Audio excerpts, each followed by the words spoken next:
Hi viewers, இன்றைக்கி நம்ம பார்க்க போகிறது காலிஃப்ளவர் செடி எப்படி இருக்குன்னு சொல்லி பார்க்கலாம். காலிஃப்ளவர் செடி நல்லா இருந்தால் அது பக்கத்தில் பார்த்தா சாமந்தி செடி வாடி போயிருக்கு. இது என்னடா இந்த செடி நல்லா இருக்குது, இந்த செடி வாடி போயிடுச்சுன்னா, கொஞ்ச நாளாக எங்கள் ஊரில் ஹெவி வெயில். ஸோ அதனால் செடியெல்லாம் வாடி போயிடுச்சு. தண்ணி ஊற்ற ஆள் இல்லை. சரி வந்ததே வந்தோம், நம்ம தண்ணி ஊற்றி நம்ம செடியை நல்லா நம்ம தானே க்ரோ பண்ணணும்னு சொல்லிட்டு க்ரோ பண்ணிவிட்டு அப்படியே பார்த்தா கருவேப்பிலை இருந்தது. சரி கருவேப்பிலை 2 கொத்து பறிச்சுட்டு சரி போயிட்டு நம்ம மாதுளை செடியில் எதுவும் மாதுளை இருக்கான்னு சொல்லி பார்த்தா அங்கே எல்லா மாதுளையும் குட்டி குட்டியாக இருக்குது. இது எப்படியும் நல்லா பெருசாக இன்னும் ஒரு 2 மாதம் ஆகும்.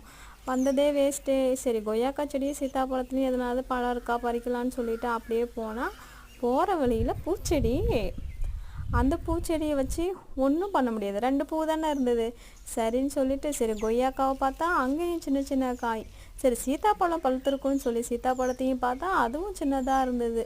சரி ஓகே, இன்றைக்கி நமக்கு இதுதான் கிடச்சிதுன்னு சொல்லி ரிட்டன் வந்துட்டோம்.